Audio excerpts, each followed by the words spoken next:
اب یہاں پر نیا باب شروع رہا ہے. اس باب کا نمبر ہے 45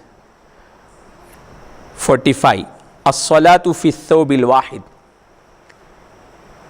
ایک کپڑے میں نماز پڑھنے کا بیان. دراصل ہم لوگ اب جس زمانے میں جی رہے ہیں تو اس زمانے میں کپڑے کی اہمیت ختم ہو گئی ہے. پہلے زمانے میں کیا بولتے تھے؟ روٹی کپڑا مکان.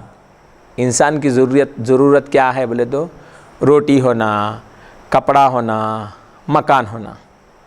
اب یہ زمانے کا بالکل میتھڈ چینج ہو گیا. کپڑا اتنے وافر مقدار میں ہے کہ اب غریب سے غریب آدمی کے پاس کتنے کپڑے ہیں، تو کپڑوں کی اہمیت ختم ہو گئی. اسی طرح سے روٹی کی اہمیت بھی ختم ہو گئی.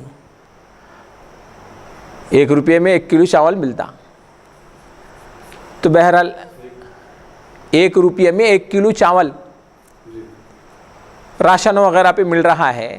تو کھانے پینے کی فراوانی ہے، پہننے اوڑھنے کی بھی فراوانی ہے. ابھی زمانے میں وہ جو صحابہ اکرام کا زمانہ تھا اس وقت کپڑوں کا بہت شارٹیج ہوا کرتا تھا. اور جیسا ہم لوگ اب کپڑے سلاتے ہیں، مشینریز ہیں وغیرہ ہیں، یہ بننے کے مشینہ ہیں، یہ وہ سب نہیں تھا. ہاتھوں سے روئی کو بن کر تاگے بنائے جاتے، پھر وہ تاگوں کو بن کر کپڑے بنائے جاتے. بڑی محنتوں کے بعد روئی مشکل سے ملتی، اس کے بعد بڑے مشکلوں سے کپڑے بنتے تھے.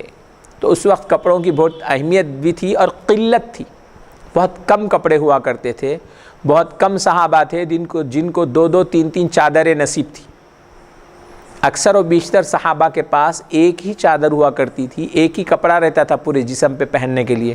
اور جیسا اب ہمارے پاس پینٹ سلے ہوئے ہیں، قمیص سلے ہوئے ہیں، ویسا سینے ہونے کے مشینہ وغیرہ بھی نہیں تھے.